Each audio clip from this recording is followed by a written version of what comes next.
Доброго дня, шановні пані. Good afternoon, dear ladies and gentlemen. UCMC starts its working day. We greet everyone who joined us here and online. Topic of the press briefing, the presentation of the new research of Amnesty International on domestic and sexual violence concerning women in the conflict zone in the east of Ukraine.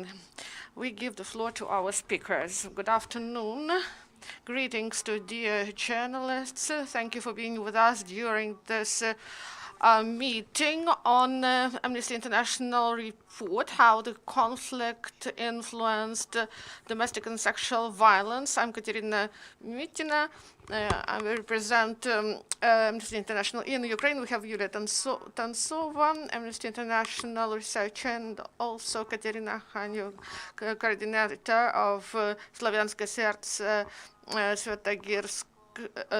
Foundation, and also Oksana Mamchenko, the victim of domestic violence in Kramatorsk.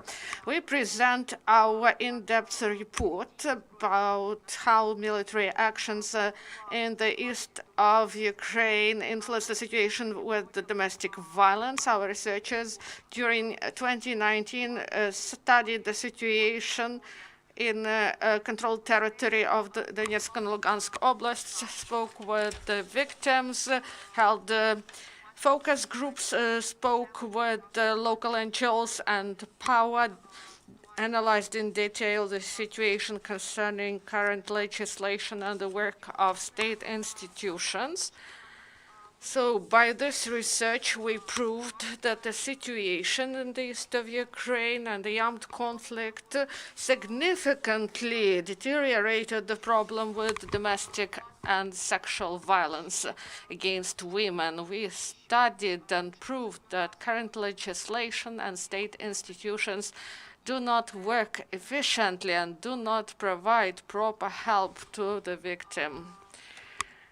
We understand and identified in our report that the factors connected with the armed conflict significantly deteriorated the situation. This is about low level of security in the region. This is presence of the military, access to arms, economic and social crisis connected with the conflict, unemployment, ruined infrastructure, and so on. We are going to speak today about domestic violence. We mean all the forms that are envisaged in Ukrainian legislation concerning violence. This is about physical violence, economic violence, psychological and sexual violence in the families between current or former partners in the framework of one household or those who live separately. Also, this is about those people who lived together previously. Now they do not live in the same premise. Also, dedicated one section of our report to the legislation. This legislation is not ideal, despite many changes. There are many drawbacks, and my colleagues are going to tell you about them. A separate section of our report is dedicated to sexual violence committed by the military men, and my colleagues will tell you about these cases. Now I give the floor to my colleague, Kateryna Khaneva, and she is going to tell you about the background, about what is going on, and why many women in the east of Ukraine, near the conflict line, they do not feel safe neither in the street nor at home. Thank you very much. Good afternoon. I'm really glad to be here today and to be the voice of those women who were not able to tell their stories to you. I'm Katerina. I'm a coordinator of Slavic Heart NGO. We try to prevent domestic violence. For 5 years, we are working in Donetsk and Lugansk Oblast at the conflict line in the controlled territories. We also administer 24-hour hotline, more than 50,000 calls come to our contact line. As my colleague said, the conflict influenced really big time on domestic violence and prevents help for women in these territories. Many women are deprived to get basic services that are envisaged by law. They do not have access to those services. Police may go for 1 hour to address the call, and some women just cannot live up to their coming. And many institutions are remote from women, more than 50 kilometers from those places where these women live. There is big presence of the military men, militant groups, and this also creates a threat to women, and we also include this information into our report. Also, women often are deprived of employment or self-employment. They are totally dependent on their partners. They do not have an opportunity to start a new life. Often when we say about some reports, it looks like that we are speaking about some figures, about some graphs, but I would like to focus our attention on other things. Behind all those words and figures, we have human lives, lives of women, girls, and others who trusted us and told us their stories. This situation connected with the violence at the contact line, the situation is critical. We should pay attention to this situation. On behalf of thousands and thousands of women who are not present here, I would like to say those words. We got tired to wait daily, to risk our lives daily. We really got tired not to see proper changes, and we value those changes that are ongoing in our country concerning domestic violence. But at the contact line in Donetsk and Lugansk Oblast, we do not see those changes. They are not enough. We cannot feel them for those girls, for those women who suffer from domestic violence. We demand that every woman who suffers from domestic violence, she should understand that the state would protect them no matter where these women are, no matter the age, ethnicity, or other identifications. They should be sure in their security. I remember each woman I helped. For 1.5 years, I have been administrating the hotline of our organization. I remember each call to our line. I remember the way we passed with these women, and we continue to help them. Unfortunately, we are not able to help all of them. If we are speaking about this report and the system, we will see that the system does not work. The main success we were able to reach was connected with the fact that we had good connections with the representatives of state institutions who were able to influence the resolution of the cases, where they had proper view, where they really cared. Then we had these stories of success. I would like to state once again that the system as it is, it doesn't work. It depends on each individual who implement tasks, and we should change the situation for the better. I would like to thank those women in focus groups. They told us their stories, and they did it not for the stories themselves, but to bring those stories to you, to demonstrate that the system that we have in our country is not efficient. And they shared their troubling experiences, and I have hope that you will listen carefully to the data we are going to present. We thank all women, they are really heroes for us. We understand it is difficult to bring perpetrators to justice. I also suffered from the violence. I know the situation, and I knew all the legislation. I knew all the mechanisms and instruments and what response should be provided.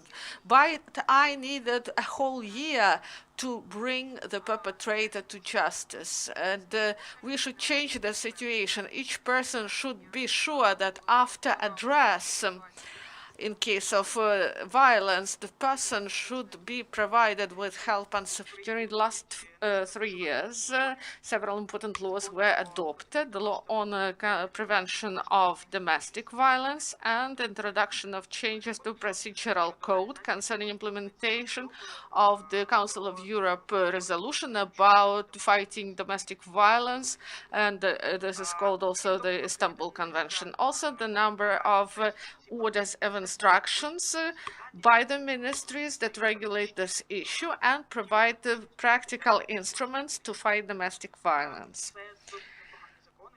These are rather good laws that are really important. Among changes to the criminal code, Article 126.1, responsibility for certain types of domestic violence: psychological, physical, and economic violence. At the same time, starting 2003 until today, we have administrative code, Article 173.2, administrative responsibility for domestic violence, the same types of domestic violence. Also, I would like to focus the attention of Article 15 of the code that excludes responsibility for some groups of people, including, and this is really important, is that they deprive of responsibility the military men for domestic violence. They cannot be brought to responsibility in accordance with Article 173.2. The domestic violence issues are regulated by both administrative and criminal code, and this creates a gap in protection against domestic violence. In practice, it looks like this. What article should be used? In practice, it looks like this. If a person during the year commits not less than 2 administrative offenses in domestic violence, the third time he may be brought to criminal responsibility. Now we may see the paradox. If the military man cannot be brought to administrative responsibility, then in accordance with this practice that is approved, he cannot be brought to criminal responsibility in accordance with Article 126.1. We documented the cases, we had them in our report, when this constituted a big problem. A brutal violence was committed, and women were asked not to bring those people to justice. It is important now, it is impossible now to bring to responsibility some categories of citizens, including military men. They cannot be brought to responsibility concerning domestic violence. I mean, physical, psychological, and economic violence against women. So the difference between criminal and administrative responsibility. So this is harm or bringing harm to the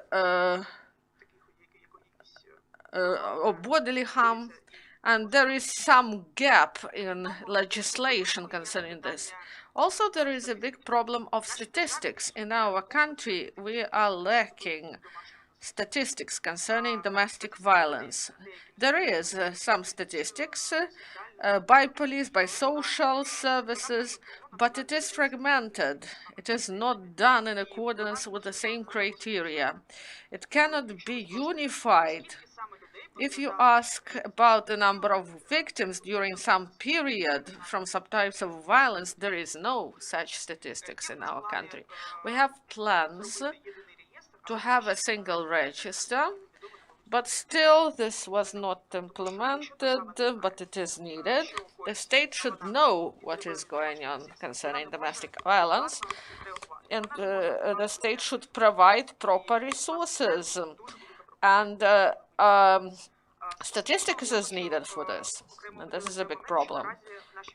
And now, in Verkhovna Rada, in committees, they work to introduce changes to Article 15 of Administrative Code and to change the code.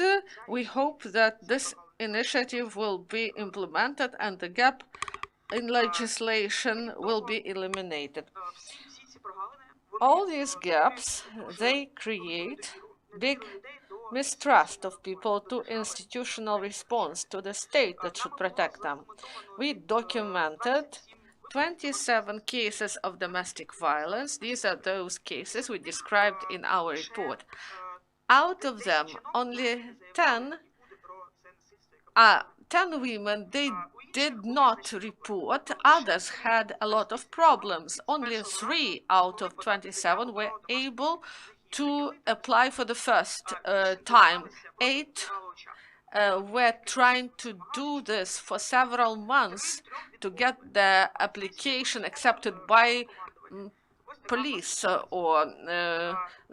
this is the situation we face now. I would like to give the floor to our next speaker. The next, Oksana Mamchenko. She is a mother of multiple children from Kramatorsk. She suffered from domestic violence for 20 years. She is going to tell us about her way of struggle and what she managed to do. Oksana Mamchenko from Kramatorsk. I'm going to speak in Russian. I lived in the marriage for 18 years and I suffered from different types of violence. I have 12 children and they also became the victims and witnesses of this violence. After military actions, the situation in our family deteriorated and my husband became inadequate and I decided to divorce him. I was really suppressed. My will was suppressed and I addressed to Caritas organization. Also, I started to speak with people, read books, search for information. I applied for divorce. I got divorce in 2018. After divorce, our situation deteriorated. I do not have a house. We stayed in his house and we continued to suffer from violence. First restraining order was provided in January 2019, but my husband disobeyed. Police was passive, and first restraining order, I read it aloud to the police because they didn't know what this document was. The second order was not implemented. I addressed different police officials, prosecutor, and I applied once again, but no result. Then I decided to speak on TV about this. There was some response after this. And these orders, they didn't provide us with anything. After all this, there was the last incident when my husband closed the children at home and he was beating them. And there was the last emergency protection order.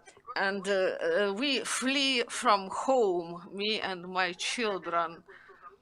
There was no proper response from authority. After 2 months, he was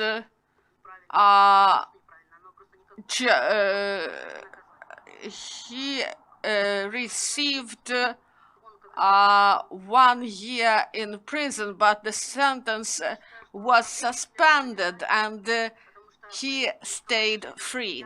So we risked our lives, me and my children. There was no help from the officials, no help from police. We just tried to survive. So this problem should be resolved because this influences a lot on us and on the new generation. Thank you. Thank you, Aksana. When Aksana said about she spoke about restraining orders, that the perpetrator was not allowed to live in the same premise and to approach the victim. These restraining orders, they were ignored by police, and the first part we told you, state and state institutions provide an efficient response. It is difficult to register your application to police. It is difficult to document those cases by police, to open administrative case against the perpetrators, and to have this case included into criminal proceedings. It is difficult to fight the case in the court. It is difficult to get emergency protection orders. It is difficult to get these restraining orders from the court. So there is a big stigmatization. Women are afraid to speak.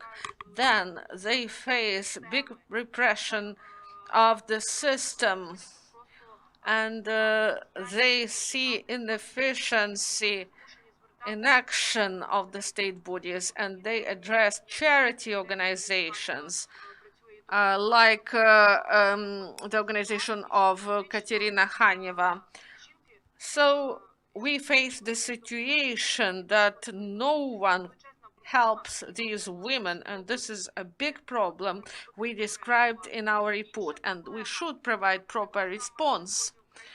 Another problem in the east of Ukraine, because of the conflict, there is the presence of the military personnel, and there is sexual violence, and my colleague Yulia Dontsova will tell you more about it. This is a painful problem that persists, and we should speak about it. Thank you, Katerina. I would like to speak another problem we highlight in our report. This is the problem of sexual violence. I visited the region, the zone. It is 5 or 10 kilometers from the line of conflict. I would like to outline the situation there. The infrastructure is ruined. Settlements, towns, they have the same thing. Infrastructure there is ruined. Ruined buildings, broken windows. Everything is closed. Shops, cafes, they don't have them.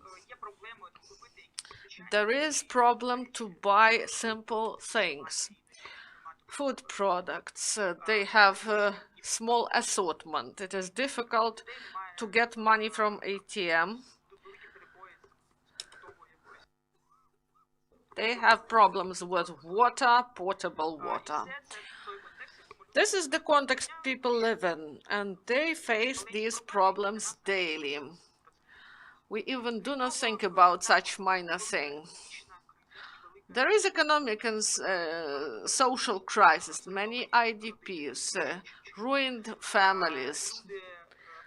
People lost their jobs. Enterprises are broken. Many people before worked in agriculture. Now they do not have this because of mining in the region and other things. People do not have access to services that should be provided by the state. Police, emergency, ambulance, so police also may be placed remotely from some settlements. The closer to the line of conflict, the higher the power of military personnel. They are the only representatives of the state there. They have all the power. In this context, women and girls live there.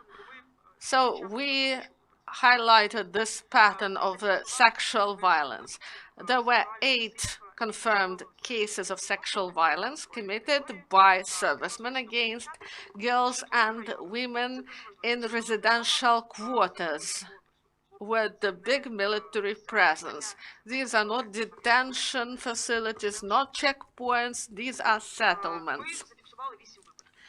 8 cases were recorded, 2 rapes, 1 attempted rape, and 5 cases of sexual attempts. It looks like not big figures, but I would like to explain that this is a lot. There is a problem of reporting of such cases by women. This is not only a Ukrainian problem, this is a global trend. Women do not report sexual violence, and especially in military conflict zones. There are gender stereotypes in our society, victimization, victim blaming, when women are blamed for what happened to them. Also shame, that they feel inappropriate shame. In the conflict zones, there is heightened feeling of threat. The women live under threat there. Sometimes you may hear some shelling, some firing. During one of our interviews, we heard some explosions, and it is terrifying, and people live in such a situation daily.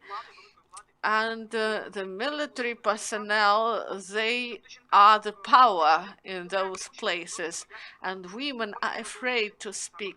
They continue to live in the same communities, and the power belongs to the military. They depend on their neighbors because it is important for their survival, and they are afraid of being condemned for applying to police. So one of the women, she said that she lived within 10 kilometers of the conflict line, and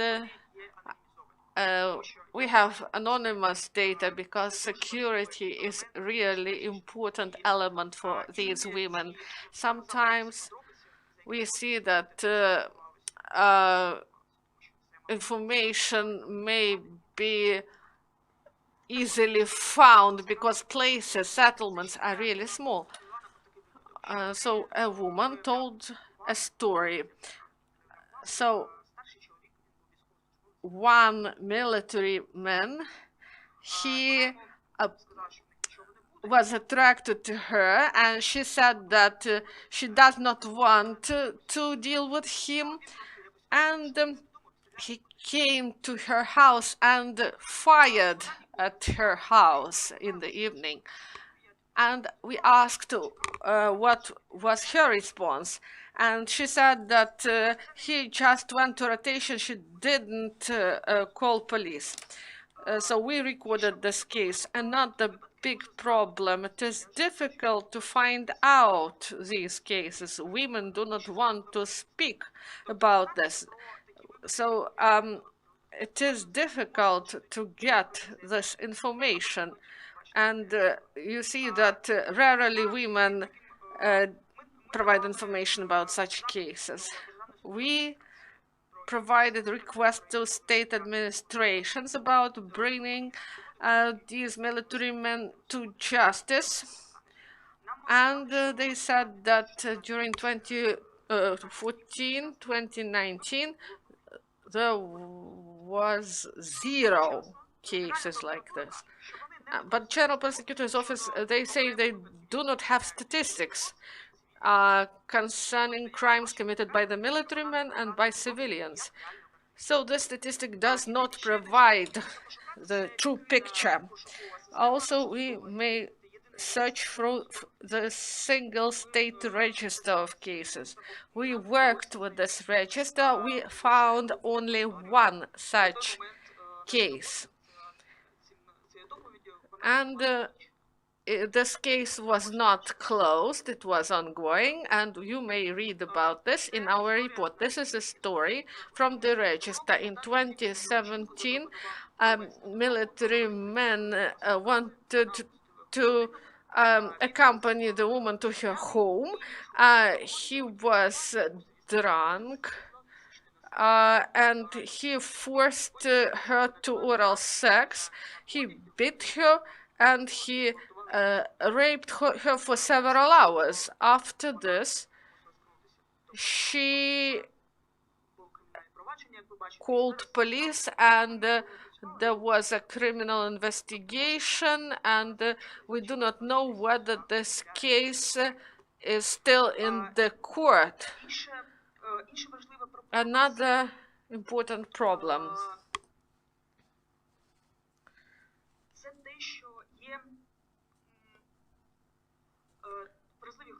There are vulnerable groups, including teenage girls and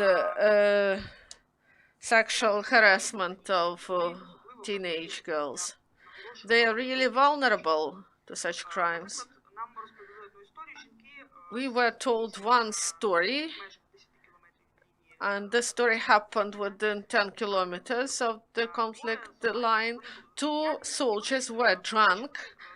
They started to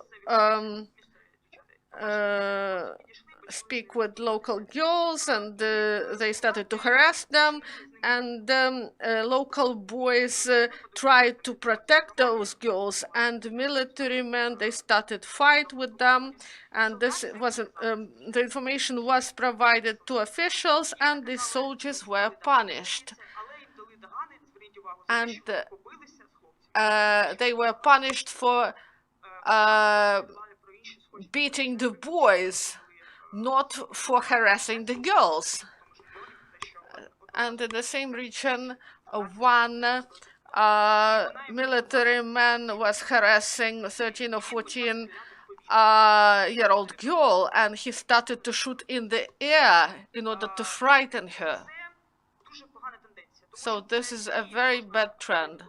We may qualify such actions as sexual harassment, and sexual harassment in Ukraine is regulated by law. There is a definition, and there are opportunities for the victims to get compensation and there should be case brought to the court. This is a complicated procedure that needs a lot of effort, and there is a limited access to justice in those regions. It is a harmful and dangerous trend that deepens gender stereotypes, and men just continue to do so because there is impunity. Legally, it is really difficult to bring to responsibility, and impunity brings escalation. And this may lead to heavier crimes concerning sexual liberty and sexual rights. Also, one vulnerable group in the region, these are women who are sex workers. So there is big economic crisis, ruining of infrastructure, and many women, they stay without opportunity to earn. It is difficult for them to find employment. There is big gap in salaries, 35% less they get than men. And if they have children, they face difficult situation. And a woman told us was a typical situation. A woman without husband, she lives with 2 children, and she doesn't have any work because of the conflict. She lives with her mother, but she doesn't have pension because she worked in her old household. And they live, for example, for 4,000 hryvnias a month. And there are military men nearby, and this woman just sells herself to the military men. In Ukraine, sex work is fined, and also there is some criminal responsibility for some activities in this area. This creates additional threat for women who are working in the sector. This provides stigmatization for them, and this prevents them from getting help. They are shamed. There is no proper attitude to them. Police may say that she is a sex worker, that's why she should not apply to police. So the state should focus on this issue, to regulate those relations, and also to help women, to provide opportunities for women to get employment, to be able to go out of this situation that is difficult for them. Thank you very much. The last aspect we wanted to mention. Today we've said about the deep crisis in the system of response provided by the state concerning domestic and sexual violence against women. Analyzing and researching this issue, our organization, Amnesty International, revealed clear recommendations that should be provided to power, what should be done in order to change the situation, and this is really important.